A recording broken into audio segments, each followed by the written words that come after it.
Hello everyone, IB security assistant. उम्मीद करती हूँ आप सभी ने अपने फॉर्म्स को फिलअप कर दिया होगा।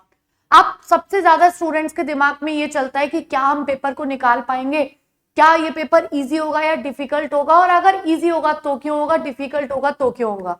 देखो भाई, अगर आप गवर्नमेंट जॉब, वो भी सेंट्रल लेवल की, वो भी आईबी जैसे डिपार्टमेंट में टारगेट कर रहे हो, तो आप ये सोचो कि इजी का मतलब ऐसा होगा कि आप सो रहे हो एग्जाम निकल जाए, तो नहीं हो सकता है। लेकिन हाँ, अगर आप सच में मेहनत करते हो, अगर आप ठीक दिशा में मेहनत करते हो, तो बाकी जो ऐसी वैकेंसीज जो आते ही एकदम स्टूडेंट उबल पड़ता है, जैसे एसएससी सीजीएल आ गया, जैसे रेलवेज में एनटीपीसी आ गया, ग्रुप डी आ गया, इसको सुनते ही जो ना भी पढ़ता है ना, वो भी सोचता है मैं एग्जाम निकाल लूंगा, चलो फॉर्म फिल करते हैं। मतलब अंधाधुंध फॉर्म फिल होते हैं। किसी भी डिपार्टमेंट के स्टूडेंट तैयारी कर रहा है, ये तो लगे हाथ डाल ही देता है। लेकिन आईबी सिक्योरिटी असिस्टेंट में ऐसा नहीं होता है। इसमें बहुत फोकस्ड स्टूडेंट्स, जिनको पता है आईबी सिक्योरिटी क्या है, इसका किस तरीके से वर्किंग प्रोफाइल है, तभी स्टूडेंट्स इसके फॉर्म्स को फिल करते हैं और उनका टारगेट होता है आईबी का तब। तो मतलब एक तरीके से इसमें फालतू की जो भेड़चाल वाली बातें होती है वो नहीं है। इसलिए मैंने इसमें आपको पीछे लिखा भी होगा कि सिलेक्शन इजी है अगर आपने स्टेप बाय स्टेप समझ लिया कि इसको हमें करना कैसे है। मतलब इसमें कौन कौन सी स्टेप्स होंगी, किस किस स्टेप को हमें कैसे फॉलो करना है। अगर आपने ये सारी चीजें समझ ली तो आपको सिलेक्शन इजी लगेगा। लेकिन अगर आप मेहनत करते हो तब। तो चलो भाई, एक बार इसके थोड़े से एग्जाम पैटर्न्स को समझते हैं। प्रीवियस ईयर पेपर्स की मतलब बात करेंगे क्या कैसे है। हम सब जानते हैं जो आईबी सिक्योरिटी असिस्टेंट का सिलेक्शन प्रोसेस है वो 3 स्टेजेस में है। और 3 स्टेजेस में क्या तीनों के मार्क्स ऐड होंगे? नहीं। देखो, इसके और इसके नंबर मिला के हमारी फाइनल मेरिट बनती है। इसका मतलब टीयर 1 आपका रिटन एग्जाम होगा। रिटन लिखने वाला नहीं, रिटन का मतलब ऑब्जेक्टिव टाइप क्वेश्चंस होंगे और ये 100 मार्क्स का होगा और इसमें नेगेटिव मार्किंग होगी आपकी। इसके बाद में आपका टीयर 2 होगा डिस्क्रिप्टिव टेस्ट, जो 50 नंबर का होगा डिस्क्रिप्टिव, जिसमें आपको ऐसे राइटिंग क्वेश्चंस यानी कॉम्प्रिहेंशन में से क्वेश्चंस को निकालना। जो भी रिटन टेस्ट, ये आपका डिस्क्रिप्टिव मतलब लिखने वाला होगा। ये आपका 50 मार्क्स का, लेकिन ये केवल क्वालिफाइंग होगा। मतलब इसमें आपके जो मार्क्स आएंगे उनको जोड़ा नहीं जाएगा आपके फाइनल सिलेक्शन की मेरिट के लिए। तो जिन लोगों को डिस्क्रिप्टिव से डर लगता है, जैसे सुनते ही सोचते हैं नहीं भाई मैं डिस्क्रिप्टिव नहीं कर पाऊंगा, तो इसकी कट ऑफ नहीं बननी है, केवल आपको काम लाइक इसको क्वालिफाई करना है। तो इसमें आप उन्हीं पॉइंट्स पे फोकस कर सकते हो जो पॉइंट्स आपको लगता है कि ये मेरे से हो जाएंगे, बस आपको क्वालिफाई करना है। तो ये सबसे बड़ी बात यह है कि इससे स्टूडेंट डर जाते हैं, तो ये क्वालिफाइंग है, आपको इससे डरने की जरूरत नहीं है। उसके बाद इंटरव्यू है टीयर 3 का, मतलब टीयर 3 जो है इन दोनों में, जो इसमें क्वालिफाई, जो इसमें अच्छी मेरिट से होगा उसका इंटरव्यू होगा और इंटरव्यू भी 50 नंबर का होगा। और जब फाइनल आपको मेरिट बनेगी तो फर्स्ट और थर्ड वाले टीयर की मेरिट बनेगी, क्योंकि ये तो केवल क्वालिफाइंग है थर्ड में आने के लिए। ठीक है, तो यहां मेरी एक बात याद रखना कि फर्स्ट वाले टीयर में कई गुना स्टूडेंट्स को बुलाया जाता है, क्योंकि अगली 2 स्टेजेस और भी हैं। अब कैसे कैसे बुलाया जाता है मैं इसकी आपको एक बार बता देती हूँ। अच्छा, एक चीज और बता देती हूँ कि अगर मैं ये इसका 1 घंटे का टेस्ट है 100 नंबर का, ये 40 और 10, डिस्क्रिप्टिव में क्या आएगा देखो, ट्रांसलेशन ऑफ ए पैसेज, और ऑफलाइन एग्जाम होगा, इसको याद रखना, इस वाले का जो डिस्क्रिप्टिव होगा। ट्रांसलेशन एक पैसेज की करनी है 500 वर्ड्स के लोकल लैंग्वेज की, इंग्लिश से वाइस वर्सा, मतलब इंग्लिश से लोकल, लोकल से इंग्लिश, 40 नंबर का तो यही होगा।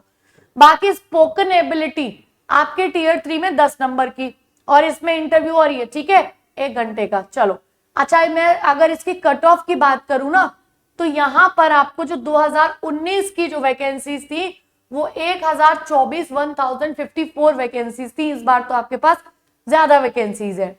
अब इसमें आपकी जो कट ऑफ मिनिमम क्वालिफाइंग थी ना, जो मिनिमम क्वालिफाई कट ऑफ थी, मतलब इतने आपको लाने ही लाने, इससे कम में आप फेल हो जाओगे, वो 100 में से 35 नंबर थी। ये 100 में से ओबीसी की 34 थी, जनरल की 35 थी, एससी की 33 थी और एसटी की 33 थी। ये मिनिमम क्वालिफाइंग था, मतलब इससे नीचे लाने पर आपको सिलेक्शन नहीं होगा। इससे ऊपर फिर जितनी भी मेरिट बनेगी, यानी मान लो 10 गुना, 20 गुना, 30 गुना, जितने भी स्टूडेंट्स को बुलाना है और ऊपर से जिनके 10 गुना स्टूडेंट्स कवर होंगे वो मेरिट में आ जाते हैं, लेकिन कम से कम मिनिमम क्वालिफाइंग आपको इतना तो करना ही है। ठीक है, इसका जो एक तरीके से पैटर्न है वो यही है। ठीक है, अगर मैं इसमें आपसे बात करूं तो देखो भाई, कुछ चीजों को समझते हैं। सबसे बड़ा टीयर 1 की कट ऑफ बनती है 100 नंबर में से, वही फिर से मिनिमम क्वालिफाइंग यहाँ पे लिखा हुआ है अलग अलग। ठीक है, चलो शॉर्ट लिस्टिंग होती है टीयर 2 के लिए, आपकी जो based on tier 1 performance plus normalisation. इसमें नॉर्मलाइजेशन भी लगता है, लेकिन आईबी का नॉर्मलाइजेशन और अदर एग्जाम्स की तरह नहीं है कि भयानक कुछ भी कर दिया। चलो अब इसमें क्या करेंगे, 10 गुना बच्चों को बुलाया जाता है वैकेंसीज के। ठीक है, only if the candidate score minimum cut off marks. कहने का मतलब ये है, मान लो 10 गुना बच्चे, यार मान लो आपके 3000 वैकेंसी, आपको 30,000 को बुला रहे, तो उन 30,000 की कट ऑफ जरूर इतनी इतनी, यूआर की 30, ओबीसी की 28, एससी एसटी की 25, ये पार होनी चाहिए। अगर मान लो 30,000 इसको भी पार नहीं कर पाए तो फिर उनको नहीं बुलाया जाएगा। तो 10 गुना बच्चों को बुलाया जाएगा तब जब वो मिनिमम क्वालिफाइंग कर लेंगे, और 100 में से इतने नंबर तो अगर आप तैयारी करते हो तो ले आओगे। इसके बाद में जब 10 गुना स्टूडेंट्स को बुलाया गया टीयर 2, क्या होगा आपका टीयर 2 डिस्क्रिप्टिव टेस्ट, जिसमें क्वालिफाई होगा नेचर में। आपको क्वालिफाई करने के लिए 50 में से 20 नंबर चाहिए होंगे। उसके बाद में अगर शॉर्ट लिस्टिंग होगी आपके इंटरव्यू के लिए, मतलब इसमें आपके आईएएस स्कोर थे, इसमें आपने क्वालिफाई कर लिया, अब आपको थर्ड स्टेज में पहुंचोगे इंटरव्यू में।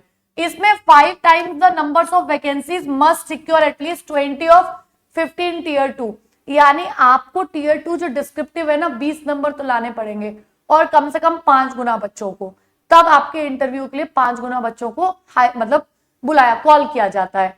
फिर उसमें आपको बेस्ड ऑन टीयर 1 और टीयर 2 जो क्वालिफाइंग है उसमें इंटरव्यू होता है। फाइनल जो मेरिट लिस्ट बनती है वो फर्स्ट और थर्ड को मिला के बनती है, और इसमें याद रखना वेटिंग लिस्ट भी बनती है as per the DoPT guidelines के अकॉर्डिंग, इसमें वेटिंग लिस्ट भी है। ठीक है, कई ऐसी वैकेंसीज है जिसमें वेटिंग लिस्ट नहीं होती, लेकिन इसमें वेटिंग लिस्ट भी है। आप देखो सिलेक्शन इजी और डिफिकल्ट का क्या मतलब है। इजी का मतलब ये है अगर हम सही तरीके से एग्जाम के पैटर्न को फॉलो करते हुए चलते हैं, क्योंकि इसमें 2 तरीके के स्टूडेंट्स होते हैं। एक वो, अच्छा वैकेंसी आई हुई है, 3000 है, 4000 है, चलो ऐसा करते भर देते, देखा जाएगा, मैं रेलवे तो पढ़ ही रहा हूं। नहीं भाई, आपको फोकस्ड होके ही इसी एग्जाम की तैयारी करनी पड़ेगी, तभी एग्जाम निकलेगा। अड़ोस पड़ोस वालों का नहीं निकलता है। तो जो ज्यादातर भीड़ होती है ना, वो आईबी को कम फोकस करती है। वो क्या कर रही होगी, रेलवे को, अपने स्टेट लेवल के एसएससी को, बैंकिंग को, वो साइड में इनको भर देती है। तो साइड वाले तो फिर साइड ही हो जाते हैं, क्योंकि वो डिस्क्रिप्टिव एक अलग चीज हो गई, इंटरव्यू अलग हो गया, और सबका पैटर्न और सबके पूछने का तरीका अलग अलग होता है। तो जिसने उसको पूरी तरीके से फोकस कर लिया ना, वो स्टूडेंट इस एग्जाम में निकल जाएगा। इसलिए आपको बिल्कुल भी इसे साइड में ना करके फोकस रखना है, अपना टारगेट बनाना है कि 60 डेज प्लान, 90 डेज, जितनी भी 3 महीने के अंदर लगभग एग्जाम हो जाता है फॉर्म भरने की डेट से, मतलब जब फॉर्म की लास्ट डेट होती है। तो आपको उस चीज को दिमाग में रखते हुए अपने रिवीजन को भी करना है, अपनी पूरे सिलेबस को भी करना है। अब सबसे बड़ा सवाल ये आता है कि मैम आईबी की तैयारी कर पूरी सटीक तरीके से कहां से ले, तो आप टेक्स्ट बुक के साथ जोड़ के अपनी पूरी कंप्लीट 100% तैयारी कर लोगे। कैसे, देखो भाई, श्योर बैच के साथ में, जिसमें सभी टीचर्स की प्रॉपर क्लासेस चल रही है, सारी चीजें बिल्कुल प्रॉपर चलेंगी जैसे आपको ये श्योर बैच है। मैं आपको बताती हूँ, सबसे पहले हमें प्रैक्टिस से पहले थ्योरी पढ़ने की जरूरत होती है, हर एक चैप्टर की, हर एक लेवल की, कि भाई इसमें 10th लेवल से या आईबी के सिक्योरिटी असिस्टेंट में पिछले 5 बार में कितने लेवल से क्या पूछा। ये आपका काम नहीं, ये टीचर्स का काम है। पूरी टीम बैठती है, कंटेंट टीचर्स बैठते हैं, तब जाके इस सबको एनालाइज करके आपके नया सिलेबस के अकॉर्डिंग तैयार करते हैं पूरी की पूरी क्लासेस को। वो क्लासेस आपको लाइव पूरी शौर्य बैच में मिलेगी, और आपको 5 कोर्स रिकॉर्ड मिलेंगे, यानी और भी 5 कोर्स मिलेंगे जिसमें करंट अफेयर्स की भी लाइव मिलेगी, और कुछ रिकॉर्डेड बैच जो आप पहले से पढ़ के फिर आप सोचो कि मैं लाइव में तब देखूंगा, पहले थोड़ा आइडिया ले लेता हूं, तो इसमें अलग अलग जैसे मैथ्स का, रीजनिंग का आपको रिकॉर्डेड बैच भी मिलेगा। जैसे ही किसी टॉपिक को आपको पढ़ाया जाएगा, उसके प्रैक्टिस क्वेश्चंस आपको दिए जाएंगे। ऐसे करके आपके पास 11,000 प्रैक्टिस क्वेश्चंस होंगे, यानी इसके बाद आपको कुछ एक सिंगल चीज भी खरीदने की जरूरत नहीं पड़ेगी। आपको पुराने से लेकर नए मॉक टेस्ट मिल जाएंगे, प्रीवियस ईयर के भी और नए भी, और स्टडी नोट्स हर क्लास के बाद, हैंड रिटन नोट्स और प्रिंटेड नोट्स, एक कंप्लीट मिला के फुली डेडिकेटेड जो आपका आईवी के लिए होगा वही आपको नोट्स मिलेंगे। यानी 100% पूरा आईबी का टारगेट है, आईबी का स्ट्रक्चर है, आईबी का लेवल है, और वही सारी चीजें आपको बेसिक से एंड तक पढ़ाई जाएंगी शौर्य बैच में। अब सबसे बड़ा सवाल आता है कि मैम इस शौर्य बैच को हम बाय कैसे कर सकते हैं। तो देखो भाई, मेरी ना जो क्लास चल रही है मतलब आईबी की, यूट्यूब पे प्रैक्टिस बैच भी चल रहा है पूरा 1 बजे से 5 बजे तक, अलग अलग सब्जेक्ट का अलग अलग टीचर्स लेते हैं। इसमें आप जो मेरी अभी ये तो खुफिया बैच 4 बजे वाला बैच है, आप इसको भी प्रैक्टिस के लिए ज्वाइन करो। अब मेरी ये वाली वीडियो आप देख रहे हो, इसके भी डिस्क्रिप्शन में चले जाओ, किसी के भी डिस्क्रिप्शन में ये नीचे जाके मोर ऑप्शन आता है, जब आप मोर पे क्लिक करते हो ना तो यहाँ पे ये पूरा का पूरा ओपन होके आता है। इसमें आपको आईबी सिक्योरिटी असिस्टेंट बैच मिल जाएगा। यहाँ जाके आप क्लिक करोगे, मेरा कूपन कोड लगा दो गरिमा, कूपन कोड लगाने के बाद आपको पूरा बैच आपका हो जाएगा। क्लासेस पढ़ो, नोट्स पढ़ो, मॉक टेस्ट लगाओ, प्रैक्टिस क्वेश्चंस लगाओ, सारी चीजें। ये 1449 का आपको दिखा रहा है, और यहां जाके ना मेरा कूपन कोड अप्लाई कर देना। आप मेरा कूपन कोड अप्लाई करोगे गरिमा, आपको मैक्सिमम डिस्काउंट मिल जाएगा, और मैक्सिमम डिस्काउंट आपको 999 यानी कि 999 का कंप्लीट बैच है ये। बाकी आईबी से आपको रिलेटेड कोई भी प्रॉब्लम है, कोई भी गाइडेंस चाहिए, तो आप कमेंट बॉक्स में अपना सवाल को, क्वेश्चन को रेज कर दो, मैं उसका आंसर आप लोगों को जरूर करूंगी। ठीक है, चलो भाई, थैंक यू सो मच। मिलते हैं अपनी पेड क्लास में, मेरी 3 बजे होती है शौर्य बैच में, और 4 बजे यूट्यूब पर होती है, तो हम लोग मिलते हैं। Thank you, take care, bye bye everyone.